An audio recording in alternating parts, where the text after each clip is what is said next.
Nothing I've said is illegal. Nothing I've said is bad. In fact, I'm actually saying that we should go back to the Constitution. It would be great if there was more equality and if it was easier to pursue happiness, if it was easier to create abundance. A lot of people think that the way to fix the problems that we have in society is to appeal to our elected servants. They're not listening. I was in Eugene, Oregon, where there's a representative who supposedly, everyone was telling me, really listens to the people, and I collected a bag of signatures of petitions. I was volunteering with Food and Water Watch to try and keep overfishing from happening, because we need all that life in that ocean to, have oxygen. And we brought the signatures, nothing came of it. And that representative supposedly is one of the ones who listens. Really, it's pretty obvious, Actions speak louder than words. These guys, they're paid a lot of money, or they're threatened to support these negative trends instead of positive trends. I knew about a bill that was in Congress to support solar power instead of nuclear power. It was really obvious what should have been done. If we had done solar power, we would have spent $30 billion and gotten more electricity than if we spent $300 billion on nuclear power, which also creates nuclear waste. So obviously we should have gone with the bill that was less expensive and created more electricity, but the nuclear power is the one that ended up happening because people are getting paid they're getting paid this worthless money to make decisions which are bad for people. So it's pretty clear that we can't really fix this problem from the top down, because the top is so diluted. And do I want to use the word corrupt? No, because I'm not pointing fingers, Everybody has lives and families and they're people, and I love them, as much as I can. And I'm a pretty loving person. Really what we got to do is we got to stop letting people oppress us, this money system in particular, from the ground up, really. Communities and their elected leaders who, are actually representing them, they need to decide what tax laws, what zoning laws, really apply to their community and what really helps their community. We don't need to be violent. We don't need to take to the streets. We don't need to yell and smash things. Destruction is a problem in the world, and we're not going to solve it with more violence and yelling. It doesn't work. What we need to be doing is creating things everywhere, and just whenever anything gets in our way, we pull a lot of public attention to the fact that you're getting in our way, and all we're trying to do is create a lot of good stuff. That doesn't make sense. So who's making money off of this? If anybody wants to protest, I highly suggest stripping down to your underwear. So it's really obvious you're not being violent, because when they were protesting for water rights at one of the last GA summits in Canada, somebody actually supposedly started violence in the crowd, and then riot police came in and were shooting tear gas at people, and some people had masks. There's video of young women wearing masks so the tear gas didn't get them, and cops ripping those masks off. And even in the video, you can see that the person who supposedly started all the violence in the crowd was wearing the same, combat boots that the military police were. All they were saying is that America should, recognize water as a human right, and not be supporting these companies that are taking it from places like Mexico and the Great Lakes. And, people got put in secret prisons. They got no phone call. They got a glass of water and a cheese sandwich a day. So just bring a camera that has a live feed to the internet so that the whole world is watching, and be as peaceful and loving as you can if you're going to go to one of your representatives and say, hey, you're not representing us, so start. Before America was officially America and it was still the 13 colonies, those 13 colonies had their own versions of money. They had alternate currencies, and what gave them worth was whatever they had to offer. It made sense. But then Federal Bank in Britain said that we needed to start using their money for all of our transactions, and they were going to lend it to us and expect us to pay them back more than they ever lent us. So that being slavery to, you know, a money system, combined with the really unfair taxes that were going on, is the reason that we fought the Revolutionary War. Revolution being a really good word to describe, because we ended up exactly where we started. That's what's going on now.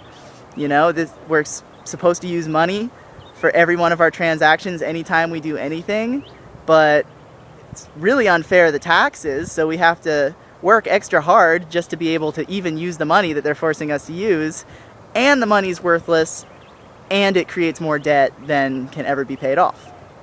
So I'm definitely an advocate for not fighting this time, but just saying, stop that. Stop trying to make us do stuff for you. Like, if you want some food, let us make it. Pretty much. Egypt had a revolution recently, and there's been all this talk of the Tea Party movement on the news. Since the news is owned, you know, by large corporations that have money interests, that's why they call wars being fought for basic necessities holy wars and drug wars. It should be a sign that if they're talking about revolution, that they kind of want it to happen. I mean, think about it. A lot of money has gone to the military, and even though they haven't been giving any nice military technology to soldiers, they have obviously been creating some really advanced weaponry. I mean, there's those unmanned drones that can hover, you know, miles above you, you know, even on the other side of the clouds and stuff like that, and it can see you with satellite, and it can just hover there, unmanned, nobody's even flying the thing, and it can launch a missile and blow up the whole building that you're in, you know? So if we were to fight a revolution against them that they didn't want us to be fighting, they would win, totally. You know, what do we have to fight against the stuff that we know about, even, much less the stuff we don't know about?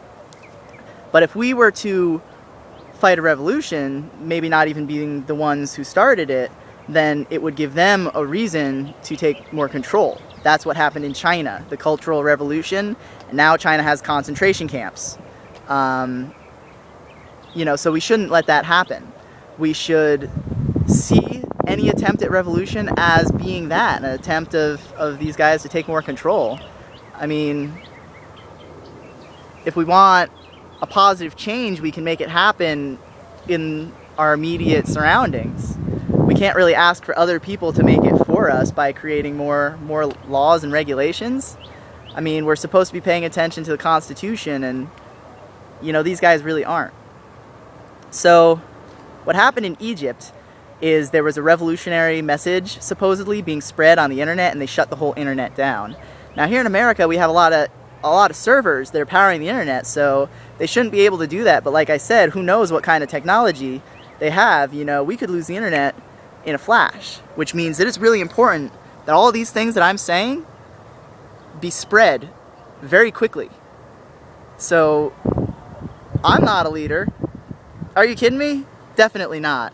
And this movement can't really have, you know, a leader. It has to have a lot of leaders. And what do I mean by this movement? I just mean creating abundance everywhere. You know, take charge of your own life. I don't want to lead anybody but myself, and I hope everybody feels the same. You know, we should have more control over our own lives. And so, please, for the good of humanity, future moments, for our children's sake, share these videos as soon as you see them with as many people as you can. Put them on every website that you know to put them on. Put them onto your computer in case they get taken off of YouTube. Repost them. And if you're brave enough, I would understand if you're a little worried. I'm kind of, sort of, a little bit worried. I have a lot of faith, but, you know, I don't know for sure anything. But if you are brave enough, do exactly what I'm doing. You know, film yourself saying these same things, present it however you think is best. I think it would be great if there were a lot of people creating presentations of this information, because, you know, different people will accept it from different sources. You know, they're more likely to listen to maybe someone who looks older or something. But it's not the presentation of the information that's really important, it's the information itself. This money that we're fighting over is not a good reason to be fighting. We can create better versions of it. It's been done, it's worked really well. And we as individuals, we have a lot more power than conventional sources would have us believe to shape our existence. And if we're only giving that power to the moment, however it seems to be, then we're strengthening all the trends in the moment, and we should, recognize that there's more than we could ever be aware of in the moment.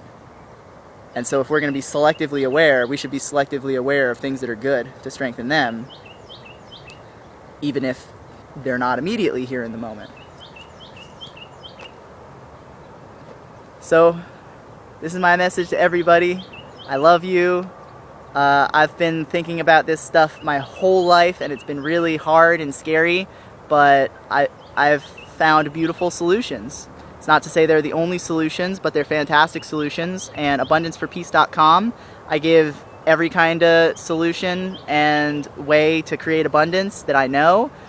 Please send me any kind of link or information that you think is in line with this sort of thing. Ways that people can create abundance in their individual lives and for society as a whole, and just important things to know about. Feel free to copy all of the information that's on the website, to your hard drive or whatever, in case something happens to it. Who knows? And if I personally suddenly go missing, or it's me, but I'm saying things that sound really strange and not like the kind of things I'd be saying, then please just, my message in these original videos is the message that I'm hoping to be heard, to people's hearts. And do what you will with everything else, but this message is for everyone. It's not for my benefit, except that I live here with everyone, and I like everyone, and I want everyone's life to be better. And I think that, people have been kind of not wanting to talk about this stuff or think about this stuff. All of the things that we need are dwindling in the world, and there's a lot of violence and hate. People don't want to think about it because the solutions aren't immediately apparent, but I've given some great solutions, and they're not even from me. They're just things that I found out about, and I've been blessed to find out about them. So I'm sharing them with everyone, and I think it's absolutely critical that anyone who sees this message shares it with everyone else quickly. It could be a really positive thing to do. And just try to not try to know anything too much, and be loving anyways. I can tell you from my experience, that's all I even come close to seeming to know, that it's the most blissful kind of state of existence I can conceive of. Okay. Share and create. I love you.